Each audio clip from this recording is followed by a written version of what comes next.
So there's a little bit of a delay, huh? So It is, ain't it? But we don't have no button to push if we say a bad word, so we still got to be careful about that.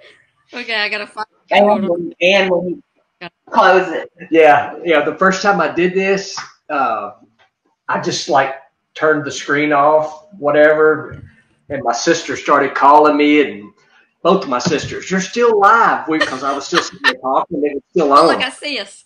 Cool.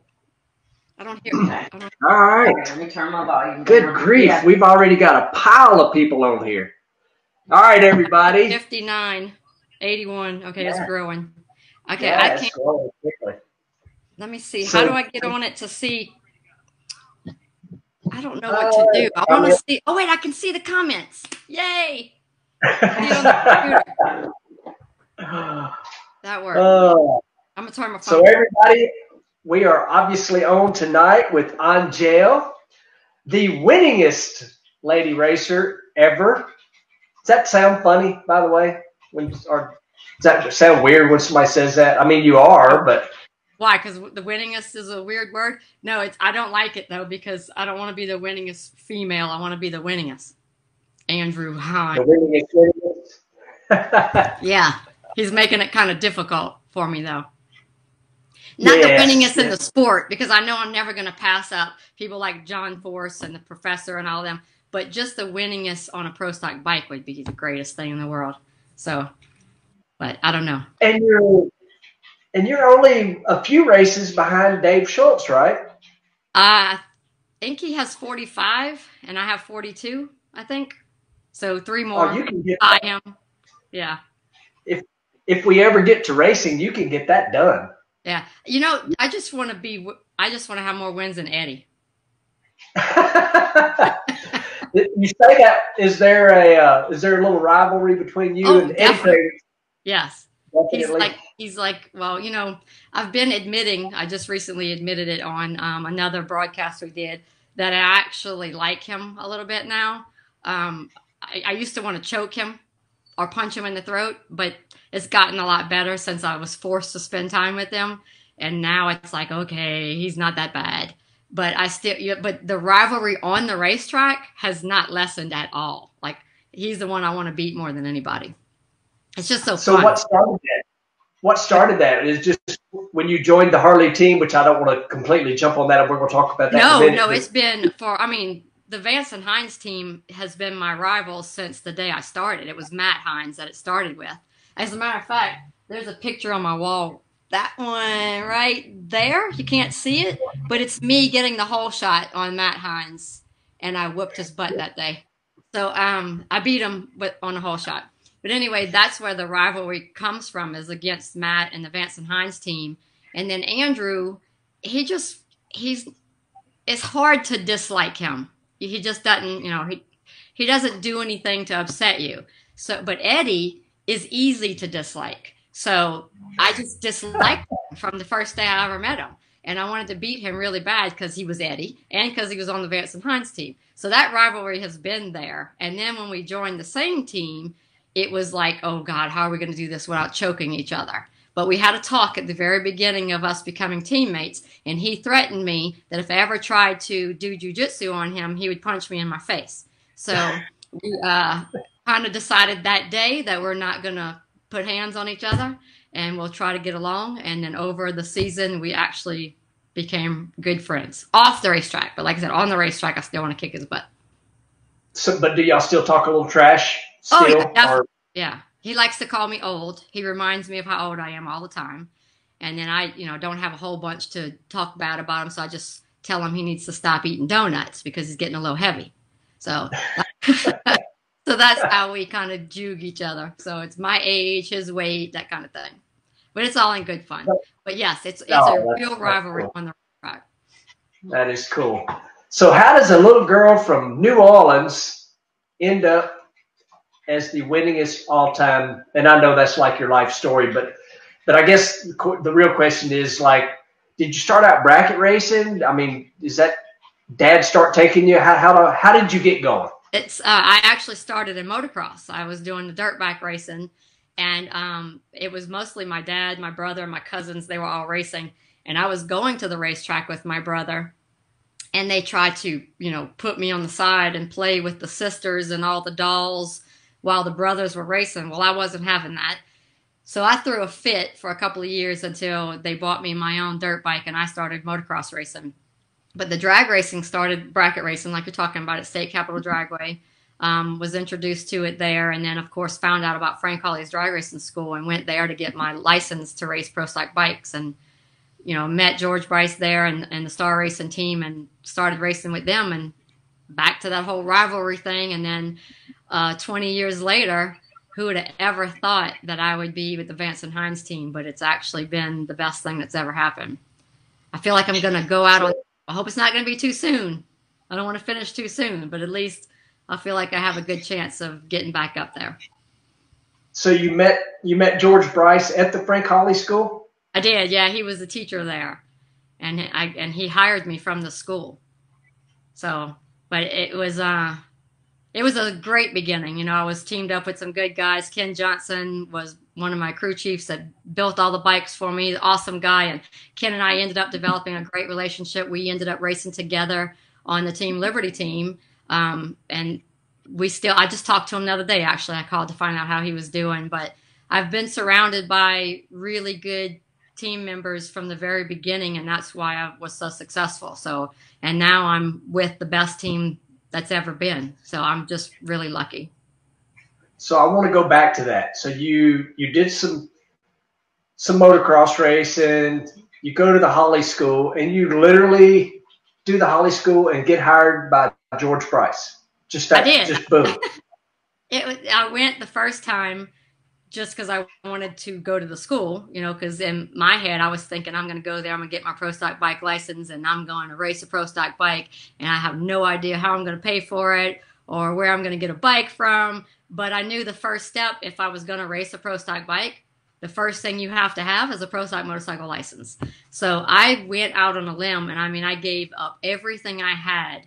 I had a super comp bike that I was racing back in State Capitol Dragway, and I was a bracket racer. I had everything I needed to continue racing, but I sold my bike so that I could afford to pay for the tuition to Frank Hawley's drag racing school.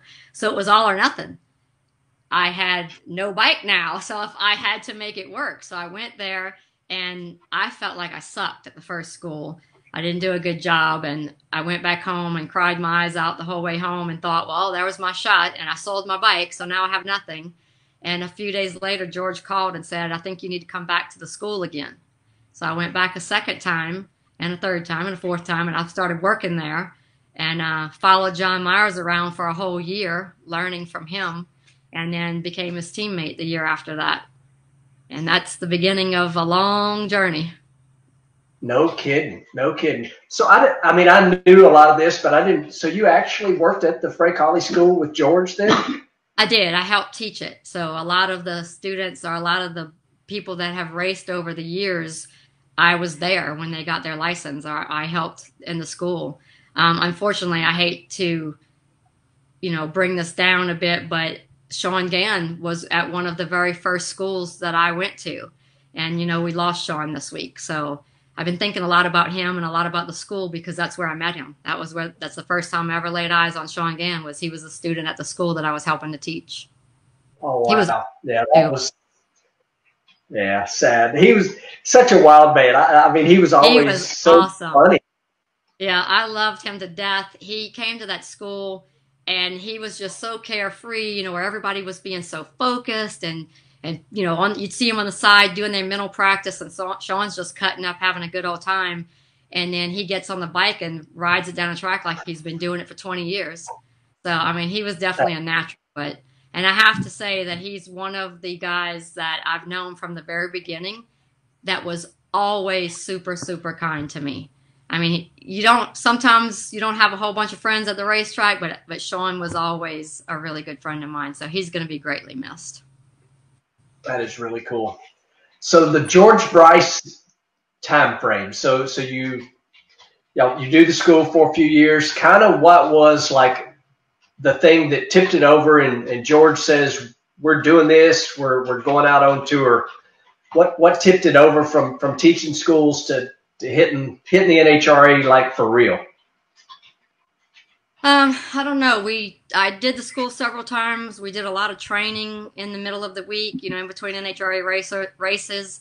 And I went to a few races to watch John, learn the ropes there. And then he's like, I think we're ready. We need to do this. And we were going to do a Pro Star race, I think, that was going to be in either North Carolina, maybe Charlotte.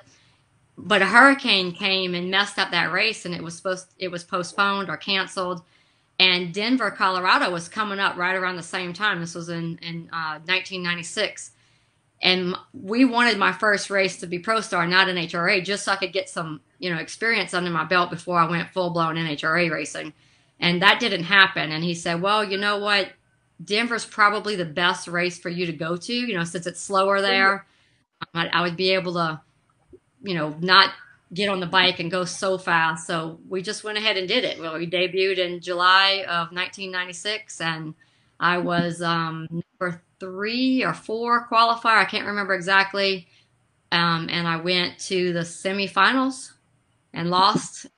Went to the next race and did well, and went to the next race and did well. And then we went to the 4th race, which was Reading, Pennsylvania, September 15th, 1996 at approximately 4:23 p.m. I won the race. It was so cool. 4th race ever. Number 1 qualifier, set the national ET record, and brought home the Wally. That is crazy. 4 races. 4 races. 4 races. Yeah. So being so small, of course, you're talking to a guy that weighs, 140 pounds. Was that a huge advantage for, maybe not for you, so to speak, but for setting up the bikes and doing all that sort of stuff? There's advantages and disadvantages. Yes, it's an advantage to be small because we get to put the weight where we want it, lower to the ground, further forward, all that good stuff. But the disadvantage for me is I'm riding a really heavy motorcycle, and I'm only about 125 suited up with my helmet and leathers. So, where Andrew Hines is a lot bigger and stronger than me and his bike's a lot lighter, he can toss that thing around just like that if he needs to. And when mine starts getting out of the groove, it takes all of my body weight. I got to jump off the side of the seat and yank that thing back. And sometimes I can't do it. If it gets too far out of the groove, I have to shut the run down. And I've seen Andrew keep runs going that there's no way I could have kept. I would have had to shut it off. And there's a little bit of a disadvantage in the tuning. I mean, Andrew could answer this question better than me because he's so good at the tuning, but he has to tune my motorcycle so totally different than his because of the weight. So he says that my bike loves the racetrack no matter what the conditions are because of my size. But, I know that if I gain 15 pounds over the off season, it's going to change his tuning. He's going to have to go back to the drawing board all over again. So I have to stay my weight. So I'm kind of bouncing all over the place, and I'm horrible with years. I can't remember years and stuff with my own things, much less the stuff that you've done. But we ran into each other. Me and Donna was at the airport. You were at the airport when you were first starting on the Harleys, and you were telling us how you were having to work on building strength because the bike was so much different than the Suzuki that you were used to. Why?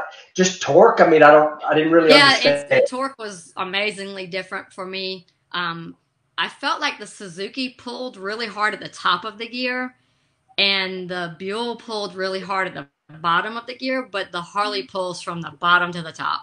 I mean, when I first got on it, every gear felt like first gear, and I was so overwhelmed. And I think a lot of it came from the wind that I was feeling that I didn't feel in the Suzuki or the Buell. They have such a better body in the front to cover you with, to direct the wind away from you with those front fairings. And I started on the Harley that had that little teeny tiny, this is what it looked like. I had that much to hide behind. And so all that wind was hitting my shoulders and my arms and my hands, and it scared me. It went from feeling like I was inside of a car to now feeling like I'm riding something with nothing protecting me. So I think it was a combination of, the power that Vance and Hines produces with these Harley Davidsons and how good Andrew and Eddie are at tuning them and getting every single bit out of them. plus the wind, and it was just so overwhelming for me at first, and I wasn't as strong as I am now. I went back to the gym and worked out my core a lot, and my lower back and my arms and my legs, and I'm a lot better now, and I'm more used to the motorcycle, and we have a better fairing on the new FXDR, which is a lot easier to ride. So everything just got better along the way. So I was so ready to start the season. You cannot believe how ready I was. We went testing in Orlando right before the Gainesville race that got canceled. I made 3 runs on my brand spanking new motorcycle that the guys at Vance and Hines built for me, and it was amazing. It was the best 3 runs I've had ever on the Vance and Hines team, and then they canceled the race. So I was like, I've been sitting around waiting to show what we can do, or what I know I can do this year. And the only good news about this year, I can tell you, is I'm undefeated right now. We're almost to June, and I'm undefeated. Me too, since Gainesville. I haven't lost the race since Gainesville. I'm undefeated the whole year. So I'm doing good right now. Asked that now that she has a year under her belt, which bike does she like best? Oh my gosh, my brand spanking new FXDR is my favorite motorcycle I have ever ridden. I mean, I got to ride it last year, from I guess mid-season on, but this new one that they built me is I don't know what they did to it, but it was me and it are one. It's awesome. I can't wait to get back on it. So me and Donna went to the event in Orlando when y'all were down there testing, and we were out walking the dogs, and we come sat down with you and hung out, and you were bragging about this new bike, and you told me something that just amazed me. You said that you have never had a bike, 42, however many wins you got, all those 3 championships, all the stuff, you had never had a brand new bike. I just found that amazing. Yeah, not the way this one's brand new. I had new bikes for me, like you buy a used car and it's your new car. But this motorcycle, from every fiber of it, is brand new and was built for me. And I am in love with it. And I named it Harley Quinn. Harley Quinn. I like that. I like that. That is Harley perfect. Is a badass, and my motorcycle is a badass, and I can't wait to see what we can do this year. That is just unbelievable. Donna's holding her finger. Well, it's because it's on the same topic. Somebody wants to know, how big of a role does Matt Hines have in the camp? Matt has a huge role back at the shop now. He doesn't come to the races with us anymore, but because we have 3 bikes at the races now, and there's so much going on in the shop in between races, we needed somebody to stay back there to keep things going. There's so much going on at Vance and Hines, not just our Pro Stock motorcycle team, but the flat track team, and they do stuff, with street bikes and dirt bikes, and there's so much going on. And I think they felt a little overwhelmed and needed someone who stayed back at the shop and ran things. And so Matt's there, and I know he still has a lot of input with the drag racing team as well. He's just not with us at the track anymore. He's on the phone a lot, and I'm sure he's on the computer a lot, and I'm sure he does a lot of dyno stuff with Andrew. But when we get to the racetrack, it's all Andrew. He's truly amazing. He designed the whole motorcycle. He tunes mine 100%. He tunes me 100%. And Eddie does a lot of his own stuff, but Andrew kind of oversees it. And then, of course, Andrew does his own stuff as well. So it just amazes me how good he is at having my bike and his bike run so close together, and they're so totally different. And he has to race at the same time. So he's the team boss, the crew chief, and a driver who happened to win almost all the races last year. So when I grow up, I want to be like Andrew Hines.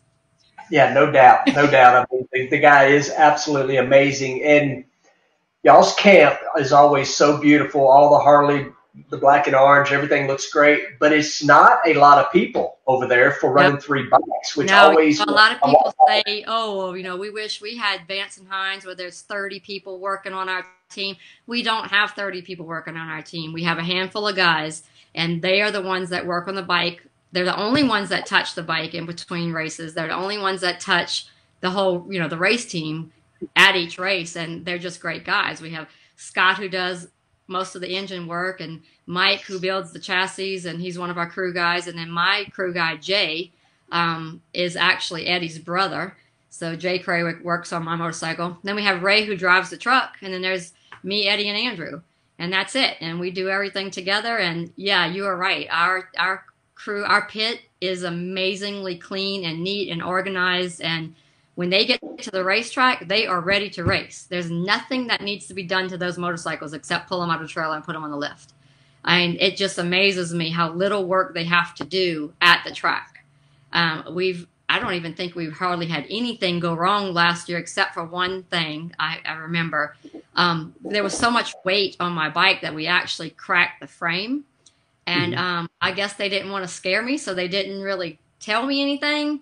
So I wasn't paying attention. I'm out signing autographs, doing my thing, and I turn around, and there's the motorcycle, and it's broken in half because I didn't realize that the Harley chassis can break in half. I've never seen that before. And so now my bike was literally in half, and the front half of it was inside of the trailer, and Mike was welding on it. And I'm like, what is going on? So they had to come and explain to me what happened, and don't worry. I'm like, I have to ride this thing in like 2 hours, but it's broken in half and completely apart. And like, don't worry, just go sign autograph. We'll be fine. And yeah, I was back on it, and it's like nothing ever happened when we got back on it.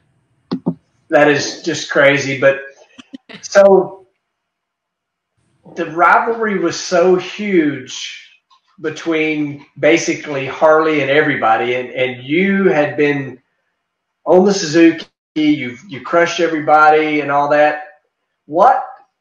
How did that start about? It's like, okay, I don't want to talk about when you didn't race in like 09 or whatever, but the Harley thing, how did you end up on the Harley team? The team that you had fought against and beat, and they beat you.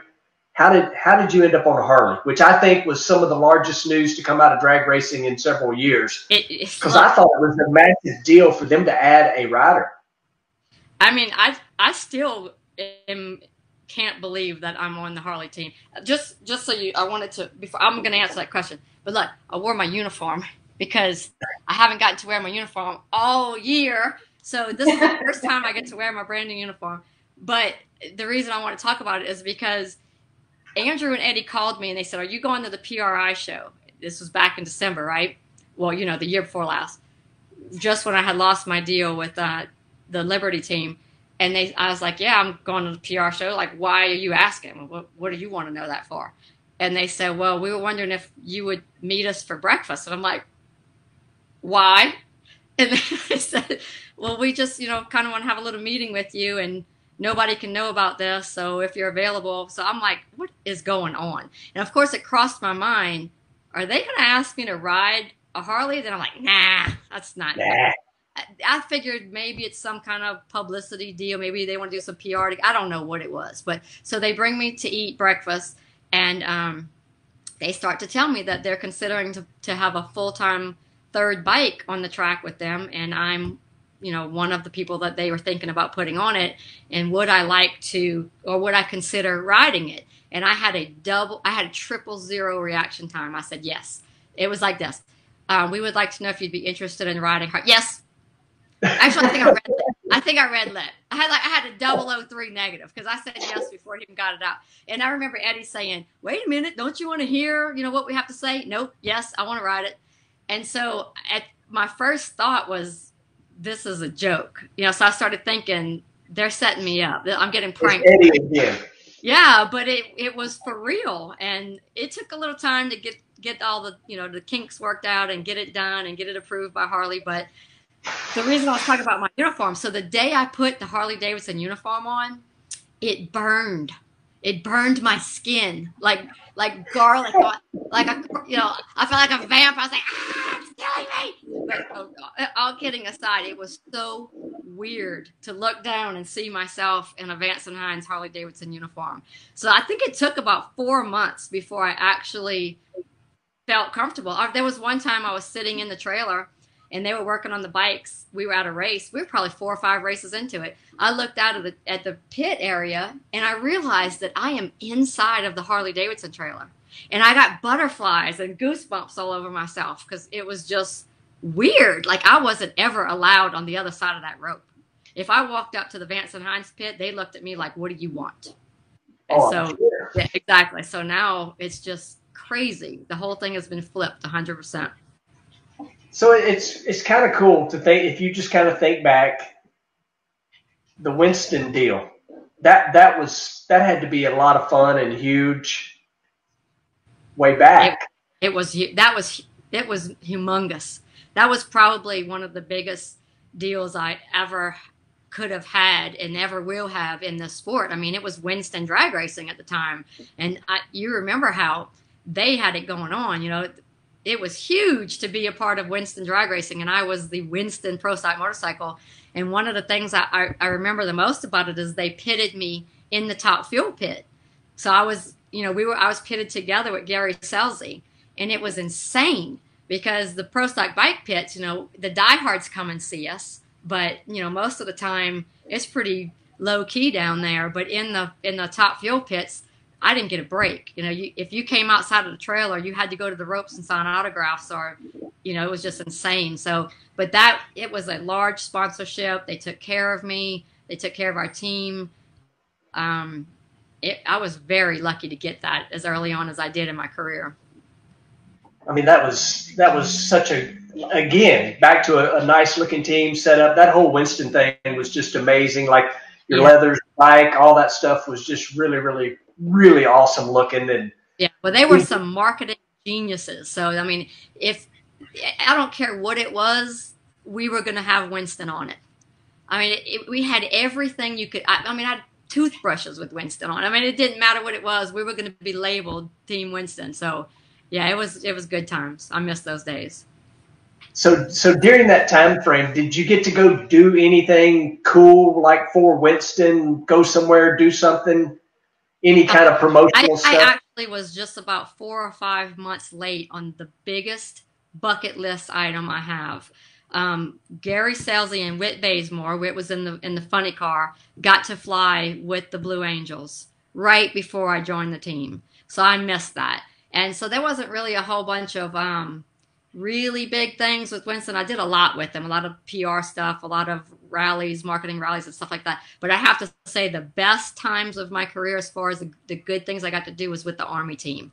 When I was with Don Schumacher Racing and sponsored by the Army, that was some awesome stuff. I jumped out of the airplane with the Golden Knights several times. I got to shoot with the rifle team. I went to boot camp. I mean, we did some really, really fun things.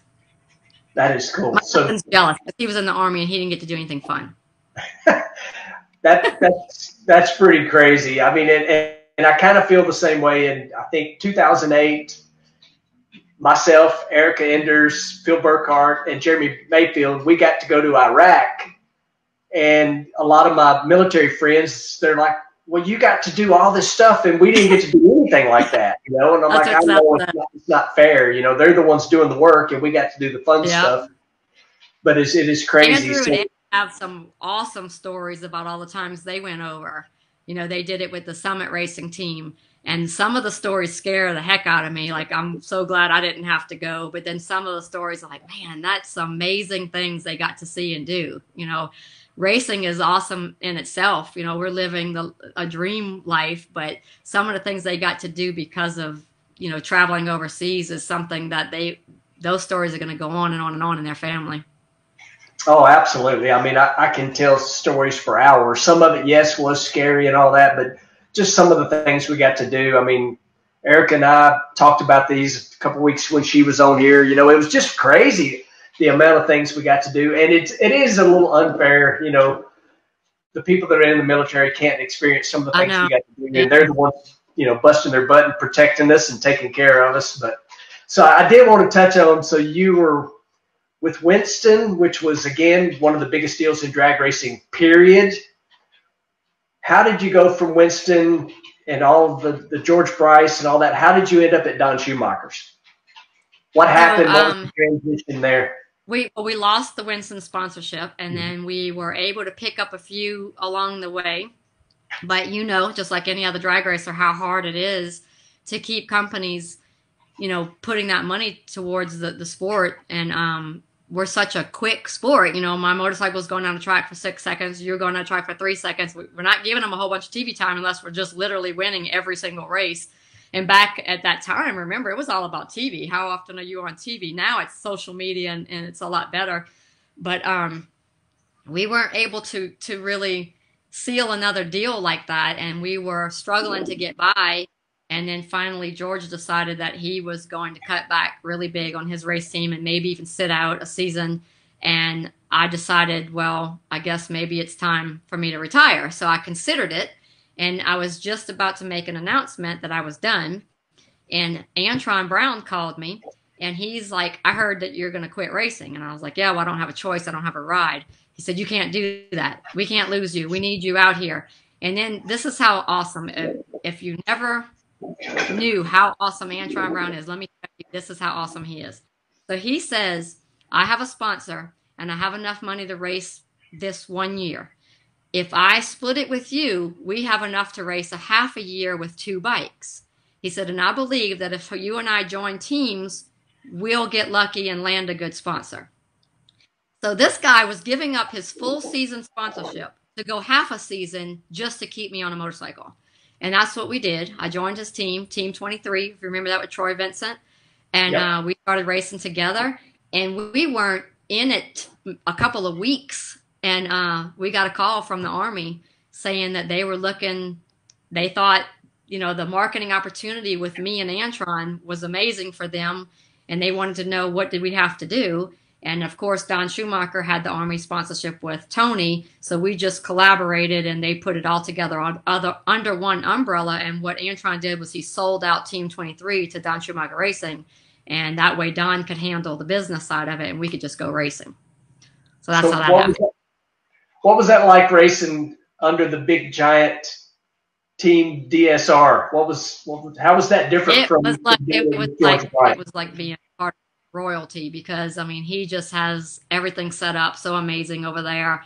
I probably never ate any better at the racetrack as I did when I was with DSR. I mean, you feel like you're at a 4-star restaurant for every meal. And Don is an amazing human being. Let me tell you, a lot of people know the business side of him. I got to know the personal side of him. He did some things for me that I will never forget. And he just took care of me, and he made sure that I understood that racing was fun and it was my job, but my personal life and myself was way more important. So he wanted to make sure that I was always okay. And that's something that, I wasn't able to share with people. I went through some rough times in my racing career. One of the roughest I went through with Don as my team owner. And he called me and made sure that I knew that if I couldn't come to the racetrack, if I personally needed to stay home, that he was in full support of that. And I told him, please don't make me stay home. I need to be at the racetrack. There was some times that I needed to put that helmet on and escape reality. So it was just comforting to know that my team owner understood our personal lives as well as our professional lives. And I'll never forget that. That is awesome. So I want to circle back. Antron, that's y'all have been friends expand on that a little bit. Again, I know he's my baby brother. I call him my baby brother. If anybody, if someone signs an autograph and they say, hey, I'm headed over to, or I sign an autograph to somebody and they say, I'm headed over to Antron's pit next, I'll always tell him, please tell him his big sister said hello, because he's my baby brother. And so we are very, very close. Antron's wife, Billy Joe, is my cousin. So she was coming to the races with me a long time ago. She met Antron at the racetrack. They started dating, got married, had 3 beautiful kids, and it's 100% all because of me, because I'm the reason they met. So she can thank me for that whole beautiful family she has. But anyway, so Antron and I we became really close because of that. He was dating my cousin, and we were on the same team eventually. And then he's just one of the best. He is literally top 3 of my favorite people in the world. Top 3, top 5. The man is truly amazing. If I could ever be like anybody, all kidding aside, I would love to be like Antron. I know I never will, because my mouth I don't have a filter and I get too angry, and he's just way better than I am. But if I could just try to be like him, that would be a good thing. So that makes me got to ask a question. When you just talked about Antron split a sponsorship with you, was he married to Billy Joe by that time or not? I don't think he was, but I don't think he was. I think it was right before. You see, I don't remember. He might have been. he had ulterior motives. He was trying to impress Billy Joe. Yeah. I can't believe I don't remember. They got married in 2001, I think. And this happened. So, maybe, yeah, I think they were married. I think they were. Okay. If I remember right. It was payback. It was payback for you hooking up with Billy Joe. And I love Antron too. I mean, he's just a good dude, and he works really, really hard. He's just a great guy. I mean, he is. He's a great guy, and I love racing. You know, a lot of people, they only see us on TV. They only see us at the ropes, and then this goes good and bad because a lot of people think I'm the B word because they come and try to meet me when I'm about to go to the starting line, and there might be something going on in my head, and I don't mean to be rude by any means. And I'm a lot better now than I used to be. That whole situation I was talking about when I was with Don Schumacher racing and my personal life was falling to pieces, I was not a nice person. I was not a nice person at home. I was not a nice person at the racetrack. So some people met me at that time and they go, oh, she's just not nice. But I am. I'm just a regular everyday girl that lives on the bayou. But Antron, what you see is what you get 24/7. He's happy, he's fun, he's pleasant, he's calm, he's sweet, and he's like that all the time. All the time. Like, sometimes I get mad because he wouldn't get mad. You know, people would say things or do things. I'm like, Antron, doesn't that make you mad? He's like, oh, sister, it's going to be all right. That's how he laughs. Oh, yes. Yeah, I love him. I love racing against him. I mean, we've had some good races. Obviously, he's come out on the better end of those most of the time, but I enjoy racing with him. There's some people, you know, that you really, really get up on the wheel and want to beat. I get up on the wheel to try to beat Antron because I know how good he is. Exactly. You know, but at the same time, there are other racers that you just want to freaking beat because, you know, they may not be your favorite people. You know, but Antron, it's hard to get that mentality against him. The best thing about racing Antron is I always won. Well, I can't say I always won. If we raced each other in the final, I always won. And the reason was because I loved him so much and I wanted him to win just as bad as I wanted to win, so there was absolutely no pressure. We get up against each other in the final and I didn't care which way it went. You know, I didn't care if he got the win or I got the win light, so the pressure was off and I always raced my best at that time. So, and now, it's funny because now I do my best against Eddie. And it's not because there's no pressure, because I want to beat his ass so bad. But anyway, he brings out the best of me, and it was so funny because when I can't remember exactly, I don't know if it was testing. I think it was testing. We got out there, and he walks up to me, and he says, yeah, it was testing in Orlando. Eddie walks up to me, he says, ride it like I'm in the other lane. And he says it with an attitude, and he walks off. And I was like, okay, that's what I'll do from now on. I'm just going to pretend Eddie's in the next lane, no matter who I'm racing. That is awesome. Aside from Eddie, and again, a lot of times I feel like me and you've been doing this a long time. So of all the years, who is your favorite person to beat? I know that might be a tough question, but who's your favorite person to beat? Besides Eddie.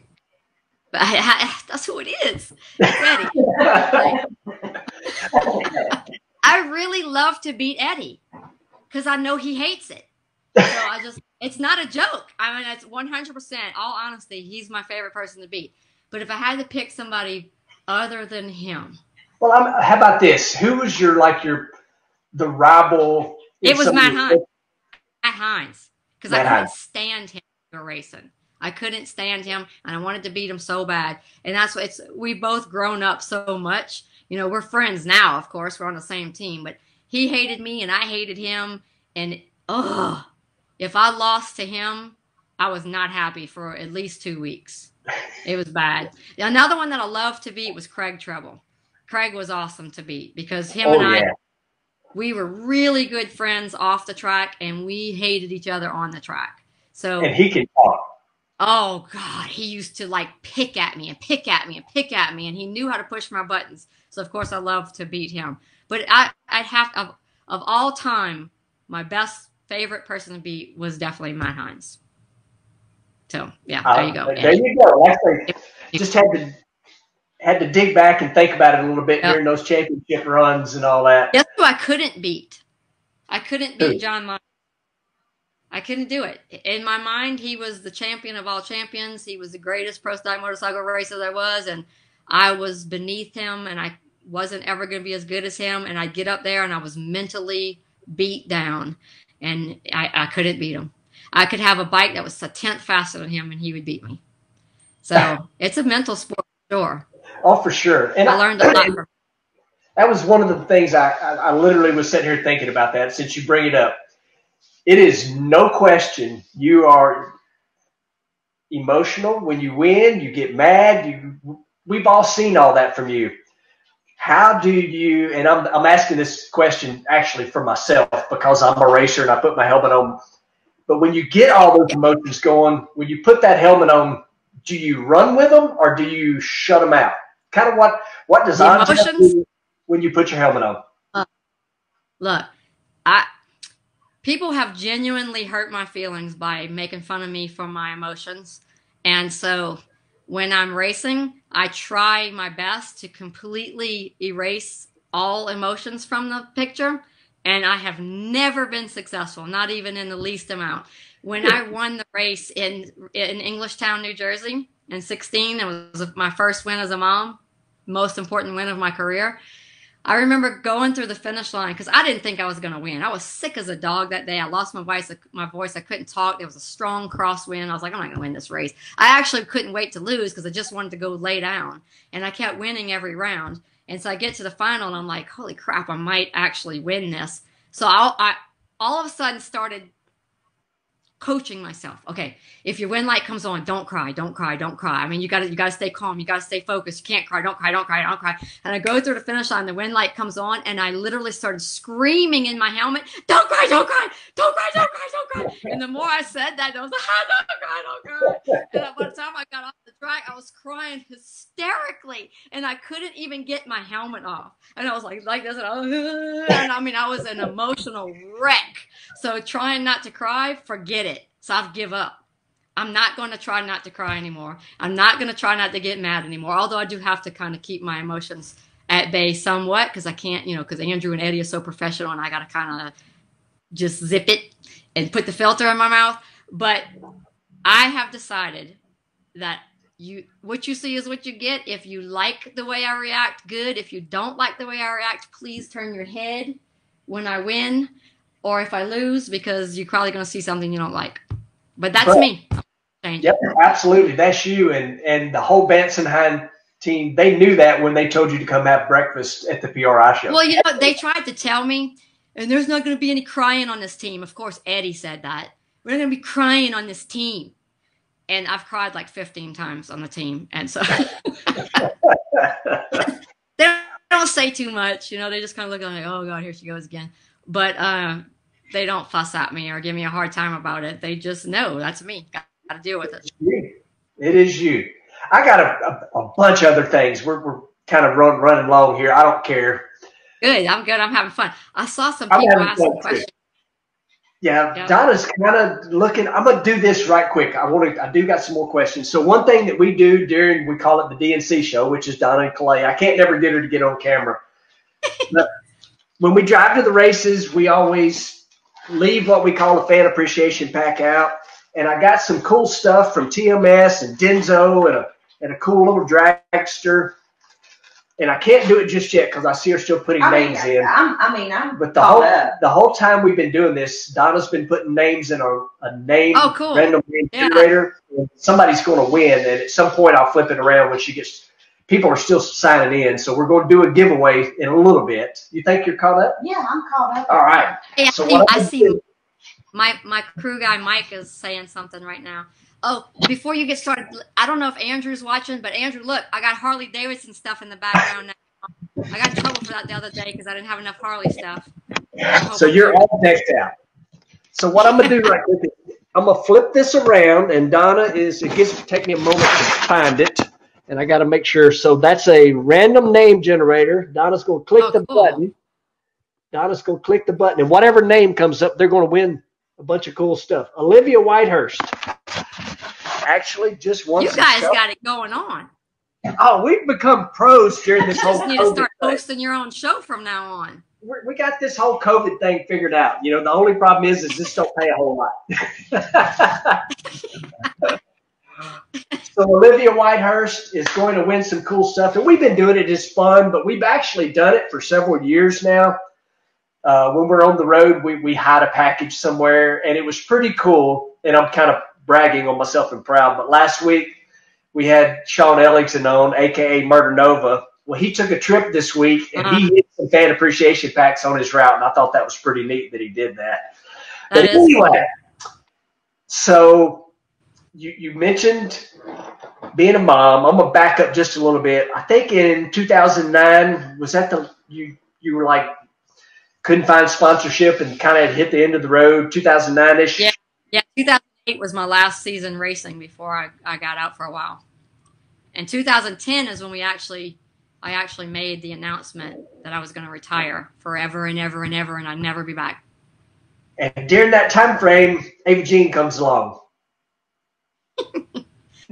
Yeah. So I got married in 2010 to Seth, and we had Ava in 2011. And my life made a drastic turn. I cannot put into words the difference going from not being a mom to being a mom. I mean, everything in my life changed. And I actually, what's that? Is Ava Jean close by? Have her come sit down with you, if she is. She's at the neighbor's house. Oh, okay. Actually, her time to be home is right now, so hopefully she's here. But anyway, I'm gonna have to text Seth and tell him to bring her here. But yeah, so I became a mom, and I literally became bitter towards my career because I felt like, hold on, tell Ava to come here. Sorry, I can't do two things at once. That's quite all right. So I became bitter because I was so angry that I had waited 40 years to be a mom. And I blamed it on my career, which it wasn't my career's fault. It was God's plan. It just wasn't the right time for me to become a mother. And when the right time came, he blessed me with the greatest child in the world. And so I was loving being a mom so much that I swore I would never, never go back to racing. I just loved it so much. But then she got to where she started asking questions like, what are these trophies? And what is that helmet? And why are these motorcycles all over your office? And I wanted her to know what I did. So all I could do was show her pictures and maybe some old VHS tapes that I had. But I got this idea that what if I could really show her? And the opportunity came for me to get back on the motorcycle, and I jumped on it, and she is one of my biggest fans now. I hope she shows up because she's actually wearing one of my T-shirts today, awesome. One of my old T-shirts from a long time ago. And it's just been the most amazing thing to have the best of both worlds. I had my career for 20 years, and then I had Ava, and now I have both. And there she goes. Come here, baby. They want to see you. She's laughing. She's eating Jell-O. Look, see, she's got look at her Angelle shirt on. Come this way. I love it. It's an army one. Yeah. But How are you? They were asking.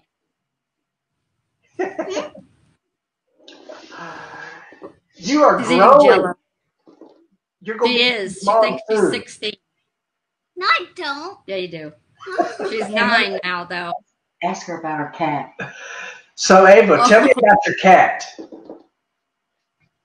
I'm gonna go get her. I'll tell you about her while she goes to find her. She's a Scottish fold. She's the greatest cat in the world. I promised Ava that when I win a race on the Harley that I'm going to get her a new cat because our cat passed away last year. And she kept saying, oh, Mom, please win the race so we can get a cat. And I didn't win the race, and I didn't win the race, and I didn't win the race. And then I started getting phone calls from her Sunday after the races were over, and she'd say, you're never going to win a race. I'm never going to get a cat. And then I was #1 qualifier in Indy, and she was so excited because Mom's going to win the race. She's #1 qualifier. And I red lit first round. I thought my child was going to disown me. So we go to Reading, Pennsylvania, and I'm #1 qualifier again, and then I lose the race. So she calls me crying, I'm never going to get a cat. Well, Seth had the whole thing planned. He surprised me with this cat at the raceway in Reading, Pennsylvania, Maple Grove Raceway. So her name is Harley Maple. and this is her.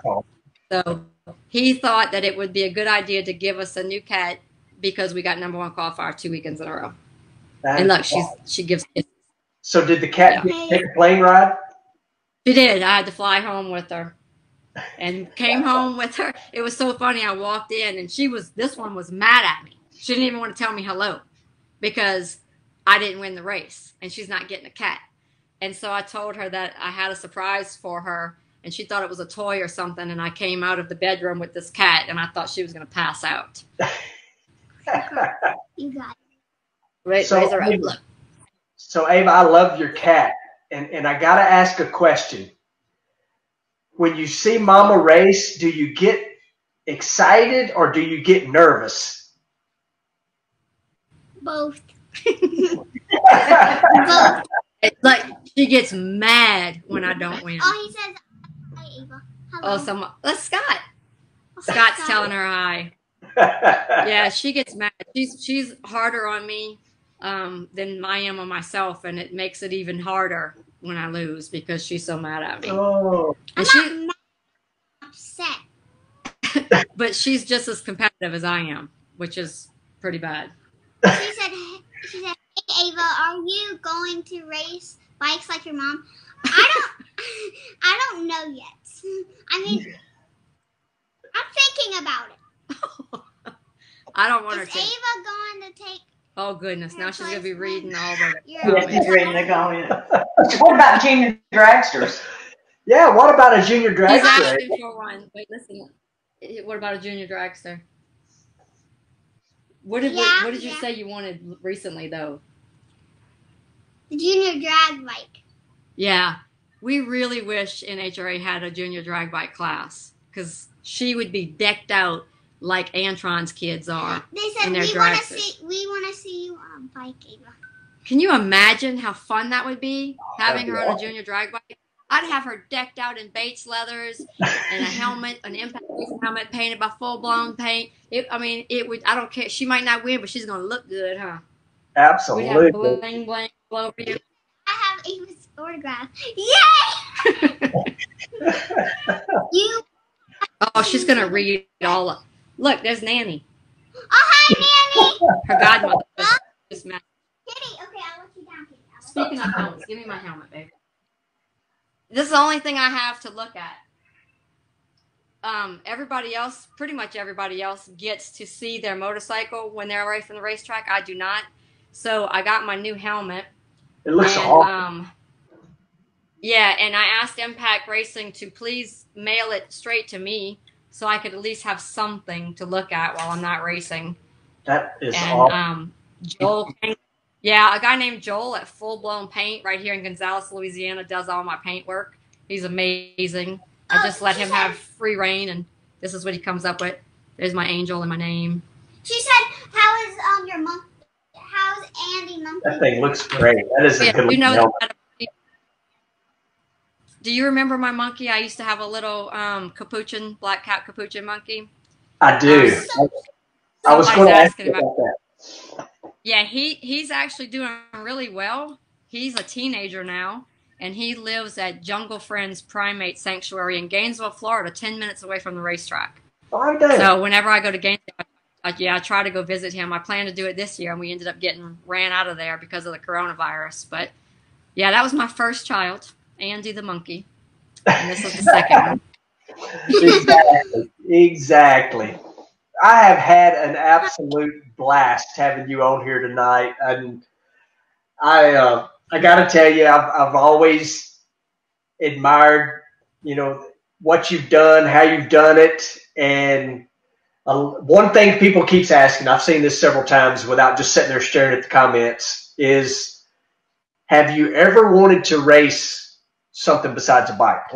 Not obviously you did what you wanted to do, and you're still doing it. But have you ever thought about I'd like to drive that or do whatever it might be? What would it be? You said bucket list. I saw someone ask. Yeah, I saw someone ask if I would do a Top Fuel Harley, and the answer is absolutely not. First of all, I'm not that insane, and second of all, physically could not do it. I'm just too little. But I came really close to driving a Top Fuel dragster hold on, babe. Shirley Muldowney and I were putting a deal together. She was going to be the team owner and, you know, my mentor and coach, and I was going to drive the dragster. We had a sponsorship lined up and everything, and at the last hour, it fell through. It was the sponsor that had money in NASCAR, and they wanted to put some in NHRA, and at the last minute, they decided to keep all their money in NASCAR, so we lost the deal. And that was actually right before I announced my retirement, and that's when I figured, okay, here's your sign. You know, I lost my bike deal. I almost had a dragster deal. We lost that. So somebody's telling me it's time to go home and just be a normal person. So that was the only time I ever considered it. And I wanted to do it just because I didn't have a bike deal and that was the only option that was there for me. But genuinely, with all my heart, I have never wanted to do anything but pro stock motorcycles. I'm so glad I didn't switch. You know, I think maybe the paychecks would have been better. You know, maybe my, not popularity, but, you know, fame or whatever, however you want to call it, might have gotten bigger in Top Fuel, but it wouldn't have been where my heart is. My heart is on motorcycles. I'm addicted to motorcycles. That's where I'm happy. I don't care if I'm broke, and I don't care what's going on. As long as I'm riding a pro stock bike, that's all I need to be happy. Right. And now, like I said earlier, now I got the best of both worlds. I got Ava, and I'm back to racing, and hopefully, God willing, I'll be back to winning soon, so she'll be proud of me, because that's why I came back, to show you how to win. Yeah. She's mad because she's never been to Winter Circle before with me. No, you went with Mr. Andrew. Thanks to Mr. Andrew, you're sick of Winter Circles now, but she's never been to. Ava and Harley are doing a great photo bomb.